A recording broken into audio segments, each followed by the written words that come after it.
kebaikannya dalam hidup kami. Thank you Jesus.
Bangkit berdiri, mari kita sembah Dia. Ku angkat hatiku, tinggikan namamu, hanya Kau, karena Yesus Kau anugerah terbesar. Ku naikkan syukurku untuk kemurahan-Mu, hanya Kau, hanya Yesus Kau anugerah terbesar. Ku angkat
Haleluya, terima kasih Tuhan. Kami siap untuk kembali diisi oleh kebenaran firman Tuhan.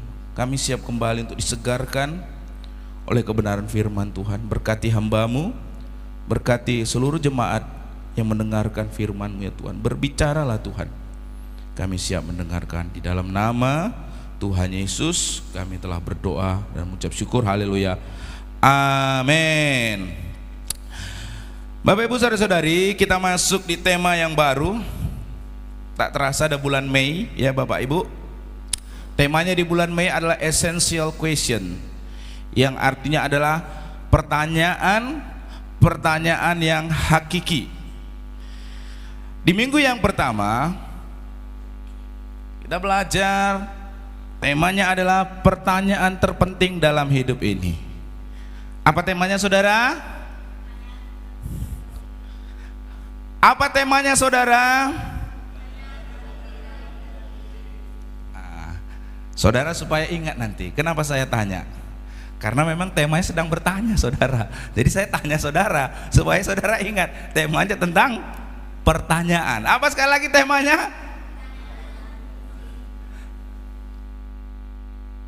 Saya harap saudara habis ibadah minggu ini saudara semakin bertanya-tanya saudara. Tujuannya itu saudara. Saudara semakin bertanya-tanya apa dan seperti apa dan bagaimana ya. Nah Bapak Ibu saudara-saudari, di dalam kehidupan ini ada berbagai pertanyaan yang timbul. Baik itu pertanyaan sekedarnya atau pertanyaan basa-basi. Sebagai contoh seperti apa kabar gitu. Itu kan pertanyaan basa-basi saudara. Sebenarnya nggak mau tahu juga lah kamu mau ngapa yang terjadi. Cuma sekedar basa-basi. Ataupun pertanyaan yang penting seperti maukah engkau menjadi istriku atau maukah engkau menjadi pasangan hidupku. Itu pertanyaan yang penting. Ada juga pertanyaan-pertanyaan yang menggembirakan. Sebagai contoh, ketika kita berulang tahun, kamu hari ini ulang tahun, mau kado apa? Ataupun juga ada pertanyaan yang menjebak. Pertanyaan menjebak ini biasanya pertanyaan yang diajukan istri kepada suaminya. Bertanya sang istri, "Pak, bagaimana kamu lihat aku? Udah tambah langsing belum?" Ini pertanyaannya menjebak. Kalau dibilang suaminya, "Ya, kamu nampaknya sudah semakin langsing." Alhamdulillah, puji Tuhan, berarti saatnya bebas makan apapun juga. Karena langsing. Tapi kalau saudara bilang, kayaknya kamu sudah kegemukan deh. Nah saat itu hati-hati saudara, bisa meledak perang dunia ketiga saudara seketika itu juga. Nah Bapak Ibu saudara-saudari, di antara ratusan ribu atau bahkan jutaan pertanyaan yang pernah diajukan orang kepada kita, pertanyaan mana yang terpenting yang pernah kita dengar?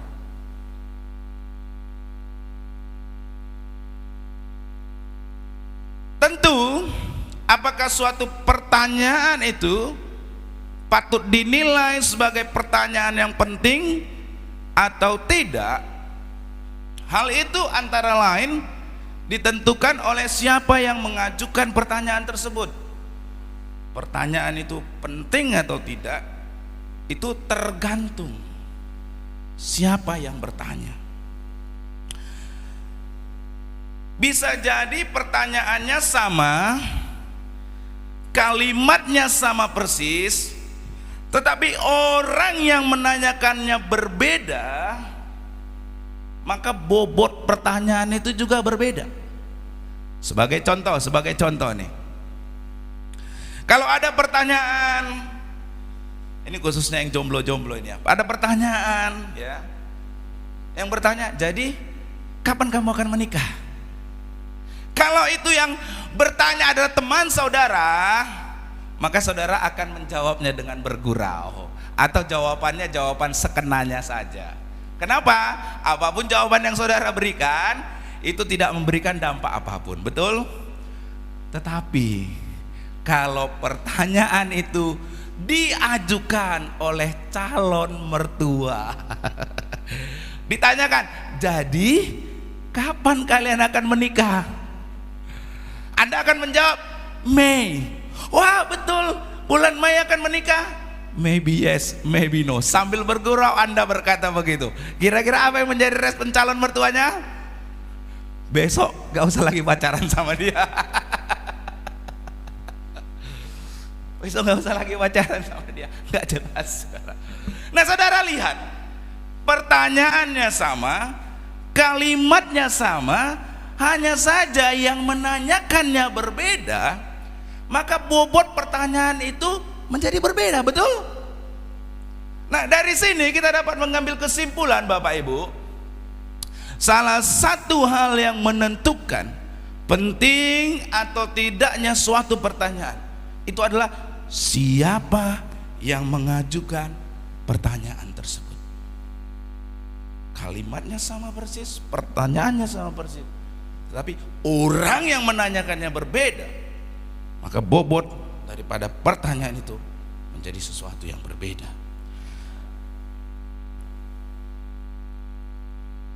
Kalau dengan demikian, dari situ maka kita dapat mengambil kesimpulan bahwasanya pertanyaan-pertanyaan yang diajukan oleh Tuhan Yesus itu juga adalah pertanyaan yang tidak boleh kita anggap remeh. Karena jelas Yesus adalah pribadi yang maha penting dan dia tidak pernah berbuat iseng, sehingga pertanyaan-pertanyaan yang Tuhan Yesus ajukan itu bukanlah sekedar basa-basi, namun mengandung makna yang tak boleh disepelekan. Martin B. Copenhaver dalam bukunya Jesus is the Question, ya, yang bersangkutan itu adalah presiden atau rektor dari Andover Newton Theological School di Massachusetts, ya, US. Di dalam bukunya ia menuliskan bahwa tercatat ada 300 pertanyaan di dalam Alkitab yang saudara punya itu. Di dalamnya itu ada 307 pertanyaan yang Yesus Kristus pernah ajukan. Ada berapa pertanyaan saudara yang Tuhan Yesus tanya? 307 pertanyaan yang ia ajukan, baik kepada para muridnya, kepada orang Farisi, dan juga kepada orang-orang yang ia hendak tolong. Totalnya ada 307 pertanyaan.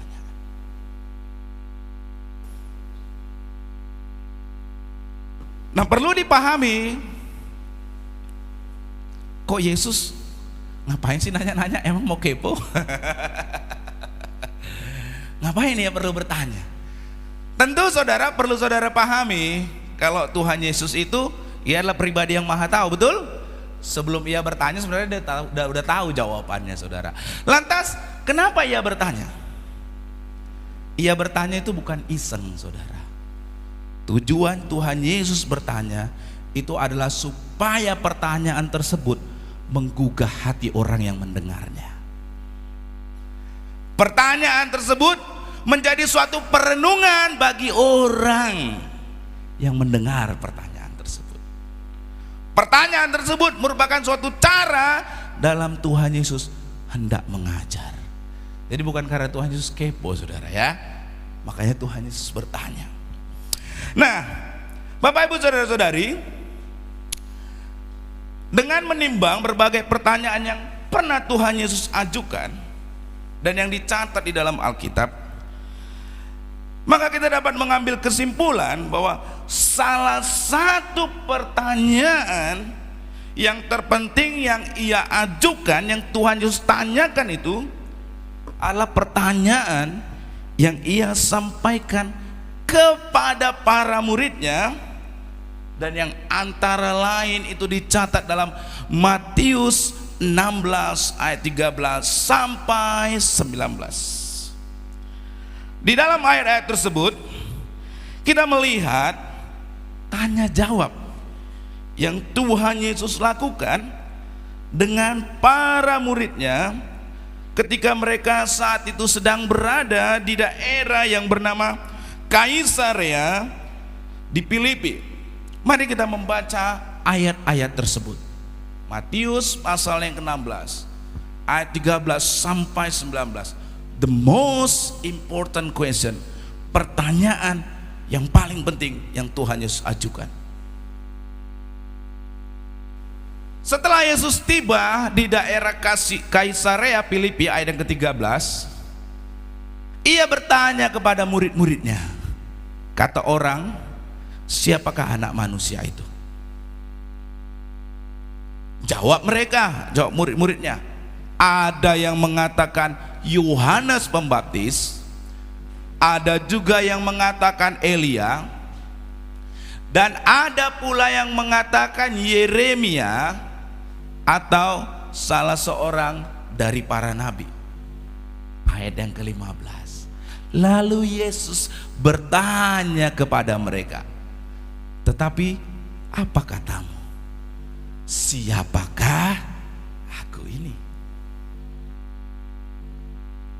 Maka jawab Simon Petrus, engkau adalah Mesias, anak Allah yang hidup. Kata Yesus kepadanya, berbahagialah engkau Simon bin Yunus, sebab bukan manusia yang menyatakan itu kepadamu, melainkan Bapakku yang di surga. Ayat 18, dan aku pun berkata kepadamu, engkau adalah Petrus, dan di atas batu karang ini aku akan mendirikan jemaatku, dan alam maut tidak akan menguasainya. Kepadamu akan kuberikan kunci kerajaan sorga. Apa yang kau ikat di dunia ini akan terikat di sorga, dan apa yang kau lepaskan di dunia ini akan terlepas di surga. Bapak Ibu saudara-saudari, percakapan yang baru saja kita baca ini itu terjadi kira-kira 3 tahun setelah Tuhan Yesus melakukan pelayanannya. Kita tahu bahwa Tuhan Yesus melayani itu kurang lebih 3,5 tahun, ya, 3,5 tahun. Lalu kalau dari daerah ini ia akan pergi ke Yerusalem. Yerusalem itu di bawah sini, artinya berarti dari perjalanan Kaisarea dari utara sini menuju ke Yerusalem itu berarti ke selatan. Nah, sebelum ia menggenapi apa yang menjadi tujuan, ya ini Tuhan Yesus akan mati, disalibkan gitu di kota Yerusalem. Tuhan Yesus terlebih dahulu dari daerah ini, ya, mereka itu saat itu sedang berada di Galilea. Mereka itu pergi ke utara tuh di sini, ke Kaisarea, ke Filipi, Kaisarea Filipi. Nah, Tuhan Yesus mengajak para muridnya itu, jaraknya itu mungkin sekitar 50 km ya. Mereka saat ini sedang berada di daerah Galilea, Kapernaum ini. Mereka naik ke atas ke Kaisarea Filipi. Jauh loh ini saudara ya. Apalagi zaman dahulu itu GL ya kan, goyang lutut, nggak ada Gojek, nggak ada Grab ya saudara. Tuhan Yesus ajak. Sebelum nanti mereka akan kembali lagi ke Yerusalem, turun ke bawah. Nah, Bapak Ibu saudara-saudari, sebelum Tuhan Yesus meninggalkan Galilea, ia terlebih dahulu membawa para muridnya ini ke Kaisarea, malah naik ke utara ya saudara. Wilayah Kaisarea ini, Filipi ini itu berada di kaki Gunung Hermon. Nah, kalau saudara suka baca Alkitab kan sering itu. Oh, betapa indahnya, betapa eloknya bila saudara seiman hidup dalam kesatuan. Urapan di kepala Harun, yang janggut dan tubuh jubahnya turun seperti embun yang dari Hermon. Nah, ini nih gunungnya kan.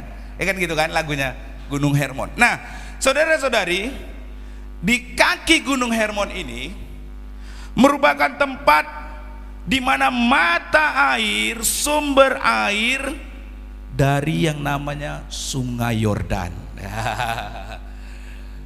Ada pabriknya, saudara. Berarti Yordan, saudara. Nah, saudara, perlu diketahui Sungai Yordan itu ini sangat penting, saudara.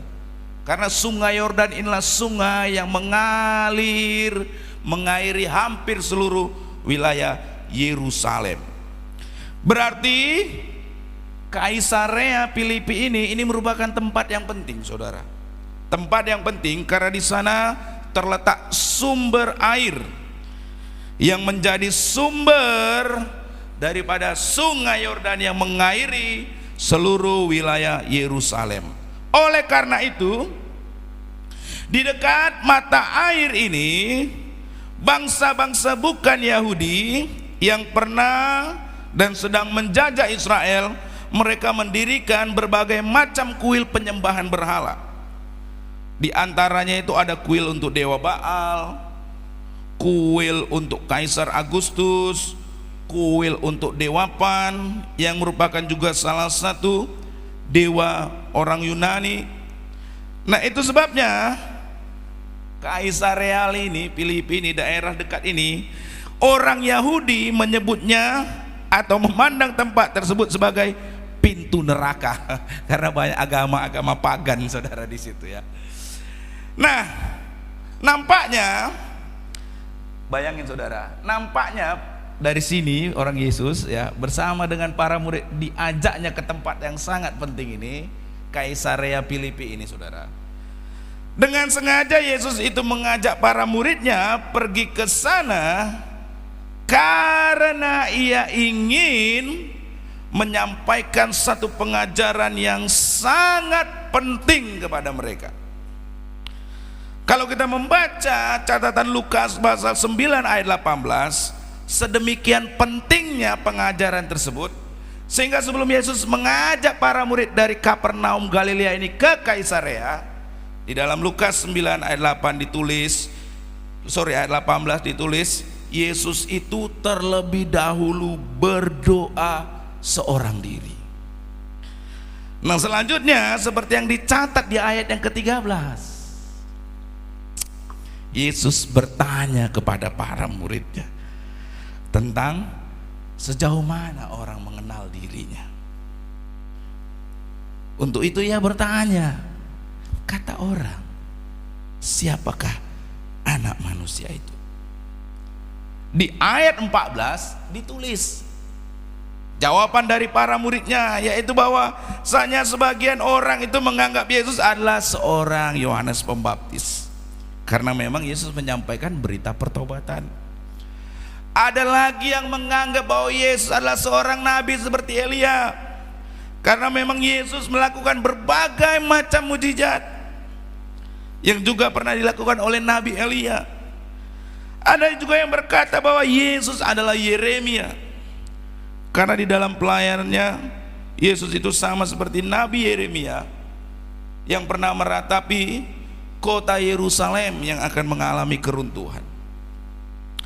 Nah, singkat kata, pengenalan orang banyak terhadap Yesus ini jauh dari realitas yang sebenarnya.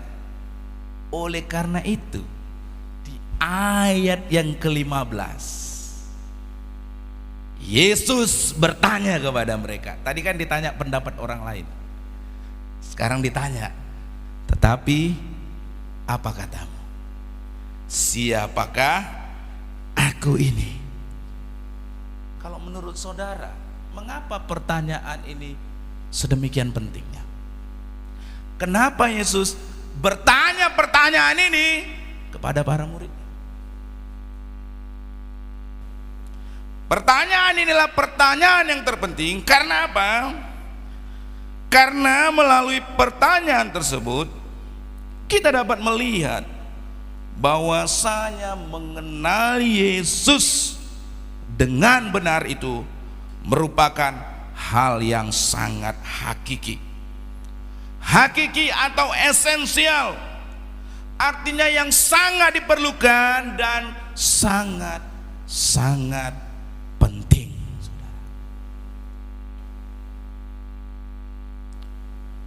Nah, berdasarkan pertanyaan yang Tuhan Yesus ajukan ini dan jawaban yang disampaikan oleh para muridnya, dalam hal ini yaitu Petrus, terhadap pertanyaan tersebut kita dapat melihat bahwa setidaknya ada 3 alasan mengapa mengenal Yesus dengan benar itu merupakan hal yang hakiki. Mengapa kita perlu mengenal Yesus dengan benar itu merupakan hal yang kiki. Yang pertama adalah mengenal Yesus dengan benar merupakan hal yang hakiki, hal yang sangat diperlukan, hal yang sangat-sangat penting. Sebab pengenalan terhadap Yesus merupakan pondasi kehidupan. Saya ulangi sekali lagi. Mengapa perlu mengenal Yesus dengan benar? Karena pengenalan terhadap Yesus merupakan pondasi kehidupan. Sebagaimana fungsi pondasi bagi suatu bangunan sangatlah vital, demikian juga pengenalan terhadap Yesus bagi kehidupan kita. Saudara-saudari, saya mau bertanya, kalau pondasi tempat kita saat ini sedang berada dalam keadaan goyang atau miring, apa yang terjadi dengan bangunan ini? Berani Anda saudara naik ke sini? Kalau pengenalan kita terhadap Yesus itu adalah keliru, maka dipastikan kehidupan kita juga akan menjadi porak-poranda. Kalau pengenalan kita itu keliru, hal tersebut juga sama seperti mendirikan suatu bangunan di atas pondasi yang miring. Kalau pengenalan terhadap Yesus itu juga bersifat tidak kokoh, maka keadaan itu juga sama seperti mendirikan suatu bangunan yang goyah. Ini perlu dicatat saudara ya. Pengenalan itu tidak sama dengan pengetahuan. Saya ulangi sekali lagi. Pengenalan itu tidak sama dengan pengetahuan. Ini dua hal yang berbeda. Nampaknya ini sama saudara, tapi ini dua hal yang berbeda. Apa perbedaannya Pak? Perbedaannya adalah pengetahuan itu dapat diperoleh tanpa jalinan relasi, sedangkan pengenalan itu hanya akan diperoleh melalui suatu relasi. Ini saudara, biar contohnya gampang ini, saya memikirkan contohnya ini sederhananya begini. Ini maaf ya, ini Pak Filipus sering cerita sama saya. Pak Filipus sering cerita, seringkali orang itu datang ke pabrik mencari Pak Filipus. Mungkin dia tahu bahwa Pak Filipus pemimpin di pabrik roti Jordan. Tetapi ketika dia mencari, mau bertemu dengan orang yang namanya Pak Filipus, padahal Pak Filipusnya ada di depannya. Tetapi karena orang tersebut tidak berelasi dengan Pak Filip, dia tidak mengenal kalau Pak Filip yang dia cari itu ada di depannya. Dia hanya memiliki pengetahuan bahwa yang memimpin pabrik roti Jordan ini Pak Filip. Itulah saudara bedanya. Tahu dengan kenal tuh beda saudara. Haleluya. Pengetahuan dan pengenalan itu dua hal yang berbeda. Kalau orang yang berelasi dengan Pak Filip pasti kenal, baru di depan aja itu Pak Filip. Tapi kalau orang yang cuma tahu, sekalipun di depannya, dia nggak tahu bahwa orang yang dicari itu di depannya. Kenapa? Karena tahu belum tentu kenal. Amin saudara. Tahu itu belum tentu kenal. Kenal itu kenapa? Karena adanya relasi, karena adanya hubungan. Betul. Kalau orang yang berelasi dengan Pak Filip tentu kenal. Oh tuh Pak Filip orang. Yang nggak berelasi nggak kenal, tapi dia mungkin tahu. Saudara paham? Beda ya. Beda ya. Pengenalan dan pengetahuan itu beda. Itu dua hal yang berbeda. Nampaknya sama, tapi itu dua hal yang berbeda. Semakin akrab relasi kita dengan seseorang, maka kita akan semakin mengenal yang bersangkutan. Relasi, hubungan.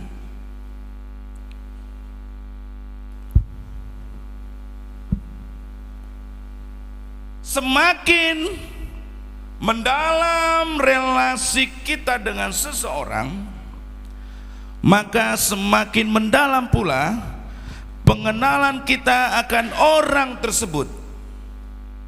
Sehingga apabila di ayat 15 Tuhan Yesus bertanya kepada murid-muridnya, tetapi apa katamu, siapakah aku ini? Tuhan Yesus sedang tidak bertanya untuk mereka memiliki pengetahuan. Tidak, saudara. Di sini Tuhan Yesus bukan sekedar menguji pengetahuan mereka, tetapi mengukur relasi mereka, para muridnya, dengan dirinya. Tuhan Yesus sedang menguji pengetahuan mereka tentang Tuhan Yesus, tidak, tapi sedang mengukur relasi mereka dengan dirinya. Tapi apa katamu? Siapakah aku ini? Relasi dengan Kristus yang sangat menentukan kekokohan hidup kita. Saya ulangi, kalau tahu itu banyak ahli Taurat, saudara. Di Kedai Tua pun banyak ahli Taurat, saudara. Tapi kenal itu relasi. Nah, relasi dengan Kristus yang sangat menentukan kekokohan hidup kita. Hal itu terlihat dalam kehidupan berumah tangga. Kekokohan suatu rumah tangga itu sangat bergantung kepada kedekatan relasi antara suami dan istri. Semakin dekat relasi mereka, semakin akrab relasi mereka, semakin mereka mengenal satu sama lain, dan semakin kokohlah rumah tangga mereka. Semakin dalam relasi mereka, sehingga pengenalan mereka juga semakin lebih dalam, maka semakin teguh rumah tangga mereka. Demikian pula halnya dengan kehidupan kita, Bapak Ibu Saudara-saudari. Karena pada dasarnya Tuhan adalah sumber kehidupan kita, maka bila kita memiliki relasi yang akrab dengan Dia, baru pengenalan kita akan Tuhan semakin bertambah. Kalau kita semakin lebih akrab dengan Tuhan, membangun relasi yang akrab dengan Tuhan, maka semakin dalam pengenalan kita akan Tuhan. Itu yang akan menjadikan hidup kita itu kokoh. Iman kita tidak akan mudah digoyahkan oleh kesukaran. Pengharapan kita juga tidak akan mudah pupus oleh kesulitan. Oleh karena itu, jawaban Simon Petrus di ayat 16 tentang pengenalan dirinya terhadap Yesus, yang ia ucapkan dengan berkata, Engkau adalah Mesias, Anak Allah yang hidup. Dan ditanggapi oleh Tuhan Yesus di ayat yang ke-18 dengan berkata, Aku pun berkata kepadamu, Engkau adalah Petrus, dan di atas batu karang ini, apa dikatakan? Aku akan apa, saudara? Mendirikan apa, saudara? Apa hubungannya, saudara? Kalau saudara renung-renungkan. Makanya kenapa ini saya bilang tadi itu kata kuncinya adalah pengenalan Tuhan Yesus. Saudara, kalau saudara baca ayat 18, setelah Simon Petrus jawab, Engkau adalah Mesias, Anak Allah yang hidup, Tuhan Yesus jawab ayat 18, dan aku pun berkata kepadamu, Engkau adalah Petrus, dan di atas batu karang ini Aku akan mendirikan jemaatku, eklesia, ekletos, gereja, jemaatku, dan alam maut tidak akan menguasainya. Apa hubungannya?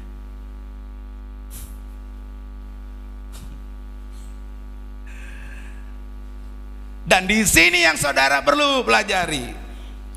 Di sini Yesus menyebut tentang batu karang yang menjadi pondasi gereja. Alkitab itu tidak pernah berbicara gereja itu bangunan, saudara. Gereja itu adalah orangnya, jemaatnya. Apa yang dimaksudkan dengan Tuhan Yesus berkata, dan aku pun berkata kepadamu, engkau adalah Petrus, dan di atas batu karang ini aku akan mendirikan jemaatku, dan alam maut tidak akan menguasainya. Di sini Tuhan Yesus menyebut tentang batu karang yang menjadi pondasi bagi gereja atau jemaat. Pondasi yang demikian teguh kuatnya sehingga alam maut pun tidak akan mampu menguasainya. Sedemikian teguh pondasinya. Apakah sebenarnya batu karang? Atau yang di dalam bahasa Yunani Petra, Petrus, Petra. Apakah artinya batu karang? Kalau kita melihat ayat 16 yang sesuai dengan pertanyaan ini, yang dimaksudkan oleh Yesus sebagai batu karang itu adalah yang menjadi landasan yang kokoh bagi gerejanya. Itu adalah apa? Pengenalan yang tepat dari Petrus terhadap Yesus. Karena Petrus mengenal dengan benar siapa itu Yesus. Itulah batu karang yang menjadi landasan yang kokoh. Haleluya, amin. Singkat kata, Bapak Ibu Saudara-saudari, kalau kita sungguh-sungguh mengenal Kristus sebagaimana Yesus yang sebenarnya, yaitu bahwa dia adalah anak Allah yang hidup, maka kehidupan kita itu akan menjadi kokoh. Amin. Sedemikian kokohnya sampai alam maut pun tidak akan mampu menguasai. Kesukaran, kesulitan tidak akan mampu menggoyahkan hidup kita kalau kita mengenal dengan benar siapa Yesus Kristus. Tidaklah mengherankan kalau di dalam Daniel 11 ayat 32 ditulis seperti berikut. Tetapi umat yang mengenal Allahnya akan apa? Akan apa, saudara? Akan apa, saudara? Tetap kuat karena mengenal Allahnya, dan dia akan bertindak. Amin. Itu umat yang mengenal Allahnya. Itulah umat yang mengenal, sama seperti Petrus yang mengenal dengan benar Kristus. Pengenalan itulah, itu batu karang yang alam maut tidak akan mampu menguasai. Kesukaran, kesulitan, tantangan, persoalan tidak akan mengalahkan saudara.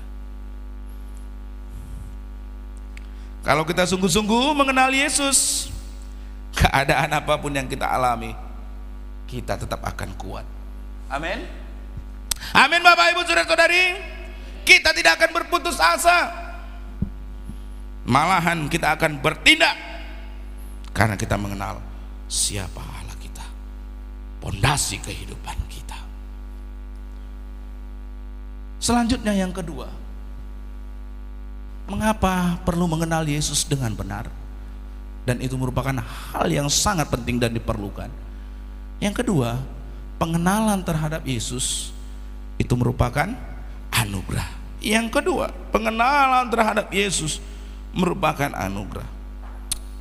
Apakah anugerah?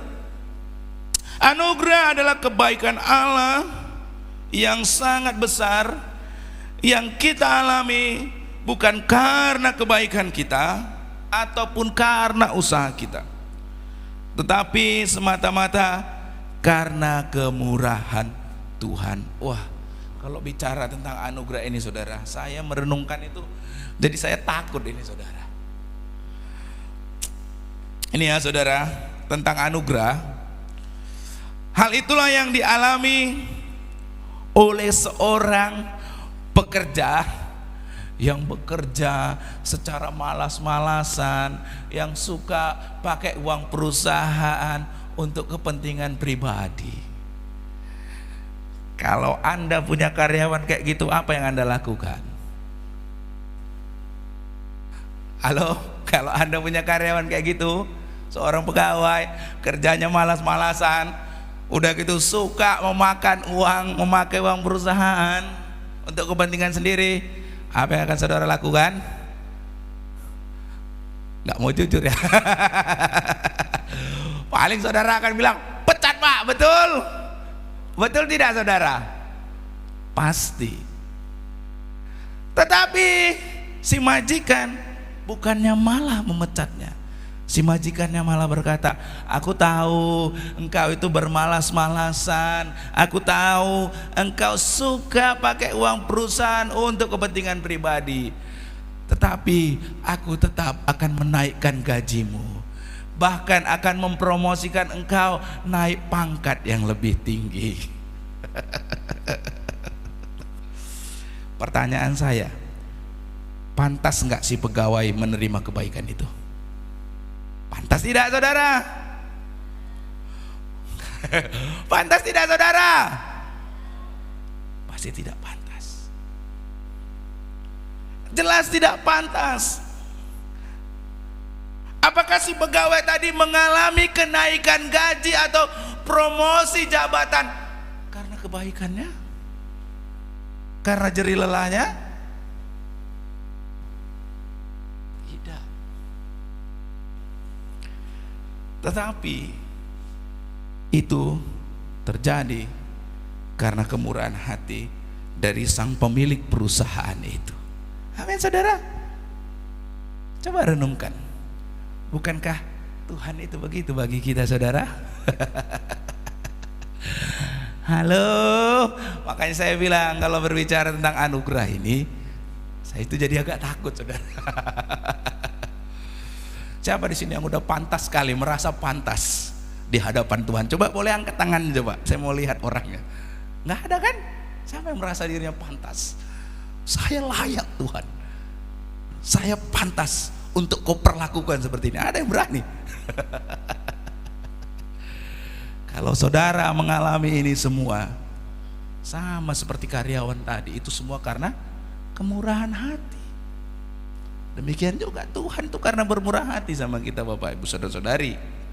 Bukan karena kita pantas, bukan karena kebaikan kita. Demikian pula halnya dengan mengenal Kristus secara pribadi saudara. Kalau Petrus itu dapat mengenal Yesus dengan benar, hal itu bukan karena Petrus lebih pandai ataupun lebih baik dibandingkan para murid Yesus lainnya. Bukan. Tetapi semata-mata karena anugerah Allah. Dengan berkata seperti itu, ya, seperti yang dicatat di ayat 17, di sana dikatakan, kata Yesus kepadanya, berbahagialah engkau Simon bin Yunus, sebab bukan manusia yang menyatakan itu kepadamu, melainkan Bapakku yang di sorga. Dengan berkata seperti itu, Yesus mengutarakan kalau Simon Petrus itu dapat mengenal Yesus dengan benar, hal itu semata-mata karena anugerah Allah, bukan manusia, melainkan karena Bapa yang di surga, karena kemurahan anugerah Allah. Anugerah yang sangat berharga Bapak Ibu, yang memungkinkan kita memandang hari esok tanpa berputus asa. Karena anugerah Tuhan bersifat teguh dan dapat menjadi sandaran kita. Berbeda halnya dengan upaya atau kebaikan manusia. Bapak, Ibu, saudara-saudari, upaya ataupun kebaikan manusia itu bersifat terbatas dan gak selalu tetap. Kalaulah anugerah Allah itu karena berdasarkan upaya dan kebaikan kita, modar kita semua, kan? Mari kita hitung dari Senin sampai Minggu, berapa banyak upaya kebaikan yang Anda lakukan? Ayo hitung. Kalau Tuhan di dalam perhitungannya itu hanya pakai matematis, kalau engkau berupaya, engkau baik, saya kasih. Kalau engkau tidak berupaya dan tidak melakukan kebaikan, saya tidak kasih. Habis, saudara. 1:100 kita, benar tidak? Coba saudara renungan, 1 banding berapa, saudara? Ada yang berani bilang, saya 7 hari full Pak, seminggu saya melakukan kebaikan terus. Baru lihat suaminya keluar kata-kata yang gak keluar harusnya. Lihat orang di belakangnya keluar, baru senggol sedikit sepeda motornya, keluar kata-kata yang indah. Baru diperlakukan sedikit tidak adil, sudah keluar timbul sakit hati. Kalau kebaikan Tuhan itu bersumber pada upaya dan kebaikan kita, gak mungkin. Oleh karena itu saya merenungkan ya, oh iya ya Tuhan, pantas ya Tuhan ya. Ada kalanya orang tersebut pun tidak pernah gereja, ada kalanya orang tersebut tidak pernah persekutuan, tetapi satu ketika ia betul-betul dalam kesesakan, ia berdoa kepada Tuhan, Tuhan tolong dia. Kenapa? Karena anugerah Tuhan, bukan karena upaya dan kebaikannya. Betul? Saya suka dengar cerita ya kan, dari satu orang jemaat. Kalau udah terdesak berdoa dengan sungguh-sungguh, pasti Tuhan jawab. Itulah anugerah Tuhan. Betul? Kalau karena upaya dan kebaikanmu di sepanjang kehidupanmu, belum tentu Tuhan mau sebanding atau berbalas hal yang sama. Betul? Itulah anugerah Tuhan. Makanya ketika saya renung-renungkan ini, iya ya, kebaikan Tuhan, kemurahan Tuhan itu tidak berbalas, tidak sama dengan upaya dan kebaikan kita. Sekalipun kita tidak berupaya, kita tidak melakukan kebaikan, tetapi Tuhan di dalam anugerahnya itu, di dalam kemurahannya itu, Dia memberikan. Itulah sama seperti karyawan pegawai yang di awal tadi. Betul? Kalau sebenarnya ngelihat kelakuannya, ini harusnya dipecat. Kalau Tuhan seharusnya melihat tingkah laku kita, harusnya sudah apa? Dipecat, saudara, dari kehidupan ini. Betul? Tapi Tuhan dalam anugerahnya tidak mempertimbangkan itu, Bapak Ibu. Itulah anugerah Tuhan itu. Makanya saya merenung-renung, iya ya Tuhan. Dari sini saya jadi belajar gini loh, Bapak Ibu. Saya perenungannya jadi belajar gini. Kita tidak boleh menghakimi siapapun, saudara. Karena sekali lagi kebaikan Tuhan itu tidak bergantung pada upaya atau kebaikan orang tersebut, tetapi semata-mata karena kemurahan anugerah daripada Tuhan. Tidak boleh, saudara. Itulah anugerah Tuhan itu. Itulah yang menjadi landasan bagi kita, Bapak Ibu. Menjadi suatu landasan yang kokoh. Anugerah Tuhan, sekalipun saya tidak baik, sekalipun saya melakukan yang ini, sekalipun saya tidak melakukan kebaikan, sekalipun saya suka mendukakan hati orang, sekalipun bla bla bla bla, tetapi jikalau saya datang kepada Tuhan di dalam kemurahannya, Ia masih tetap akan menunjukkan kebaikannya. Amin. Itulah anugerah Tuhan, saudara. Dan yang ketiga, mengenal Yesus dengan benar merupakan hal yang hakiki, sebab Pengenalan terhadap Yesus memberi apa? Bukan yang tahu tentang Yesus yang punya otoritas. Yang kenal dengan Yesus yang punya otoritas, saudara. Bukan yang tahu ya, saudara. Tahu itu belum tentu kenal. Kenal itu berhubungan dengan relasi. Kaitan antara pengenalan dan otoritas ini sangatlah erat. Pengenalan, otoritas ini sangat erat. Sebab apabila pengenalan itu berjalan seiringnya dengan relasi, ada satu hubungan, maka otoritas juga tidak dapat dipisahkan dari pengenalan itu, karena adanya relasi. Dan otoritas itu, atau bahasa sederhananya wewenang itu, didapat juga atau tidak dapat dipisahkan dari yang namanya relasi. Itulah yang membedakan saya. Sekali lagi mohon maaf Pak Philip, saya kasih contohnya yang membedakan antara diri saya dengan anaknya Pak Philip. Sekalipun saya ini diundang oleh Pak Philip, saya bisa masuk pabrik, tapi saya tidak bisa seenak udel, tidak punya wewenang untuk masuk ke kamar beliau atau jalan-jalan sesuka hati saya masuk ke pabrik, ke tempat produksi. Betul. Sekalipun saya diundang oleh beliau.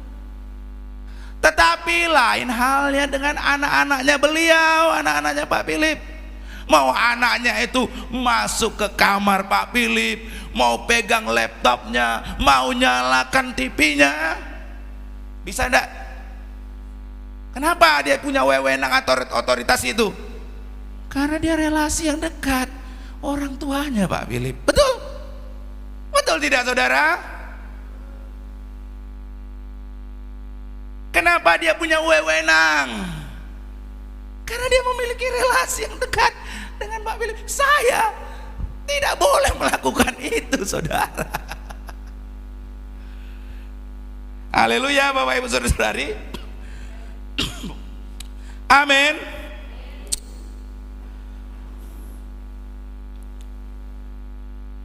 Kaitan antara pengenalan dan otoritas itulah yang Tuhan Yesus kemukakan kepada Petrus di ayat 19, saat itu dengan berkata, kepadamu akan kuberikan apa? Apa diberikan apa? Kunci kerajaan surga. Apa yang kau ikat di dunia ini akan terikat di surga, dan apa yang kau lepaskan di dunia ini akan terlepas. Itulah otoritas, saudara.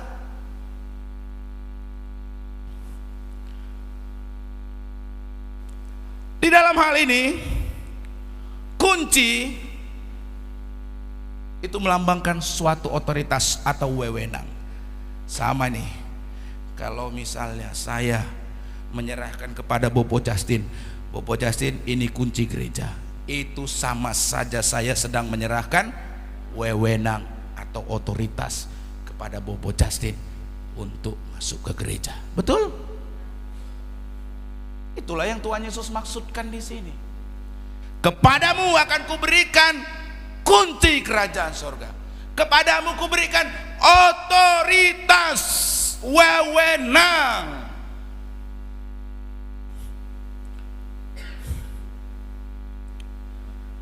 Berarti dengan berkata kepada Petrus, kepadamu akan kuberikan kunci kerajaan surga, bahwa ia memberikan apa? Otoritas kerajaan surga kepada orang yang mengenal dirinya. Hanya kepada orang yang akrab dengan dia, hanya yang punya relasi dengan dia, diberikan kunci, wewenang, otoritas itu. Kalau tidak kenal, tidak memiliki relasi, kan nggak mungkin sama orang luar sana, katakanlah tukang becak di luar sana, Pak Stephen, saya minta kunci gereja. Ini siapa? Kenal saja saya tidak, berelasi dengan saya saja tidak. Betul?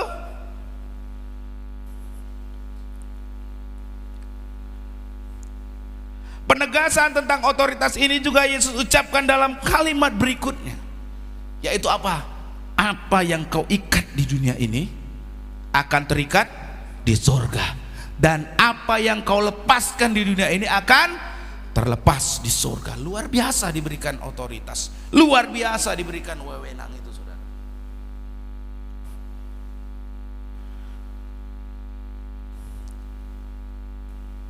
Kembali di sini kita juga bisa melihat perbedaan antara mengenal dan mengetahui. Sekedar mengetahui siapa itu Yesus tidak membuat kita memiliki otoritas kerajaan surga. Saya ulangi, sekedar mengetahui siapa Yesus tidak membuat kita memiliki otoritas kerajaan surga. Hanya karena kita mengenal Dia. Pengenalan atau relasi yang kita terima karena anugerah Allah, barulah kita akan memiliki otoritas yang Ia sediakan. Ada nggak Pak contohnya? Ini menarik, saudara. Sekali lagi, bukan tahu tapi kenal. Ini contohnya, saudara. Kalau nanti saudara baca ini ya, di dalam Kisah Para Rasul 19, kalau saudara baca ayat 12 itu kan berbicara tentang Paulus yang menyembuhkan orang banyak, melakukan mujizat dengan nama Yesus. Nah, ayat 13 nih menarik nih, saudara. Juga beberapa tukang jampi Yahudi yang berjalan keliling di negeri itu mencoba apa?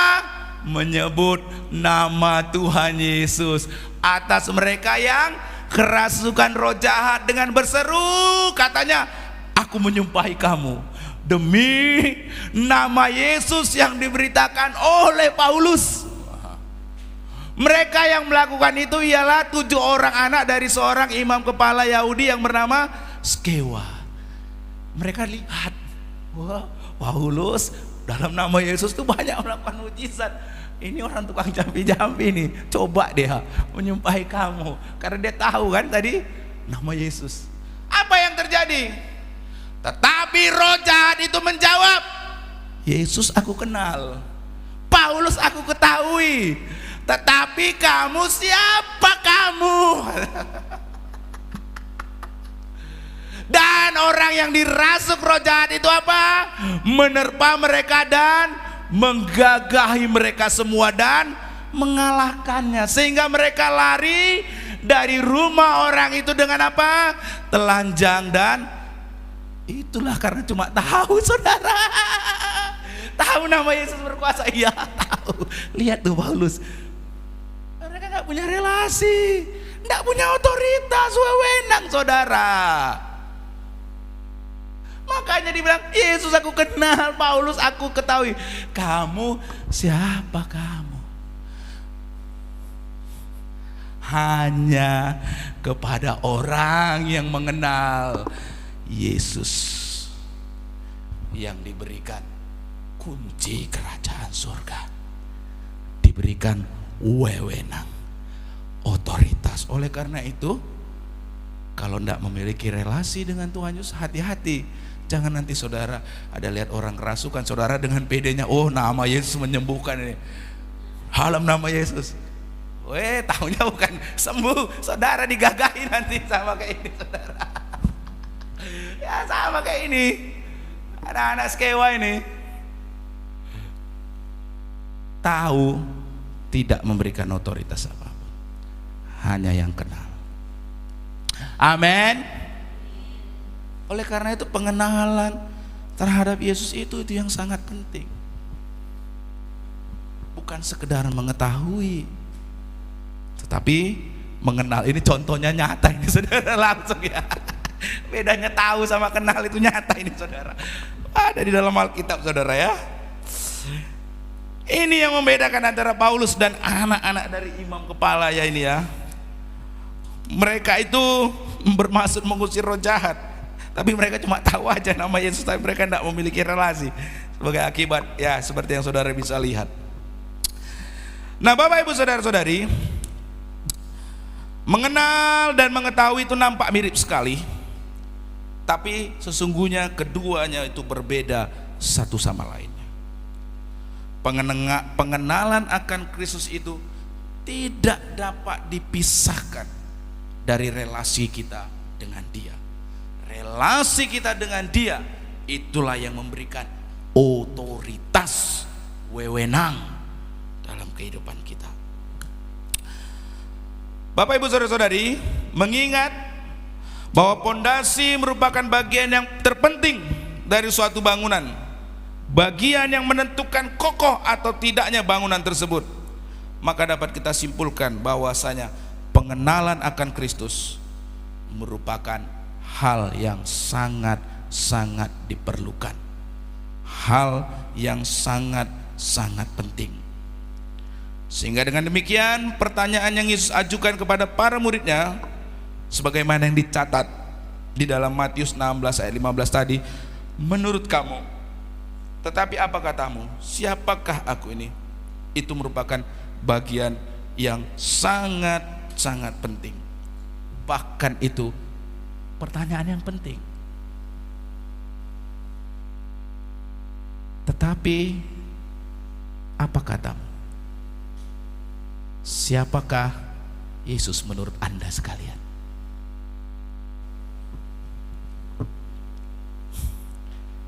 Adakah Yesus itu saudara pahami seperti orang banyak pada masa itu yang memahami kalau Dia adalah seorang nabi? Dia seperti Yohanes Pembaptis, Dia seperti Elia, Dia seperti Yeremia.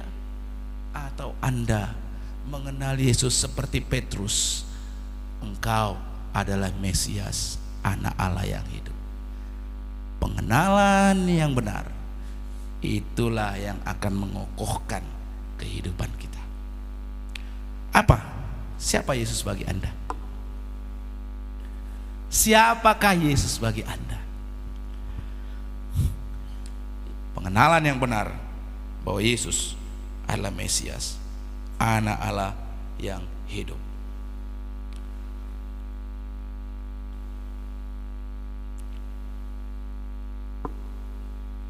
Di dalam Dia, yaitu dalam Yesus Kristus, saudara memiliki kunci, yaitu otoritas untuk mengalami segala kebaikan Tuhan bagi hidup saudara. Kunci kesembuhan, kunci keberkatan, kunci pertolongan, berbagai kebaikan Tuhan yang lain. Di dalam Dia, yaitu dalam Yesus Kristus, saudara memiliki masa depan yang tidak mengecewakan. Amin. Jangan cuma tahu. Tahu beda dengan kenal. Tahu gak akan memberikan Anda otoritas, wewenang apapun. Hanya orang yang memiliki relasi diberinya otoritas. Amin. Makanya saya suka itu kalau orang-orang di dalam nama Yesus. Hati-hati nih, udah tahu betul kenal Yesus atau hanya baru tahu aja. Ya, hati-hati saudara, hati-hati. Takutnya saudara cuma tahu, tiba-tiba mau sok-sokan, bahaya nanti gak ada otoritas ya saudara. Haleluya. Pengenalan yang benar, pengenalan yang benar itulah yang menjadi batu karang. Amin. Sekali lagi nasihat Tuhan Yesus, pengenalan yang benar, pengenalan yang benar itulah batu karang. Batu karang saudara, batu karang. Kalau saudara tidak mengenal siapa Yesus sesungguhnya, baru sedikit mengalami kesulitan, kesukaran, tantangan, persoalan, tenggelam, hilang, lenyap. Kenapa? Karena tidak mengenal siapa Yesus dengan benar. pondasinya tidak ada. Kalau mengenal Yesus dengan benar, alam maut pun tidak akan mampu menguasai. Amin. Itu saking kokohnya. Tapi kalau tidak kenal, hanya tahu tuh anak-anak Skewa contohnya, saudara, digagahi saudara, lancang hilang. Haleluya, puji nama Tuhan.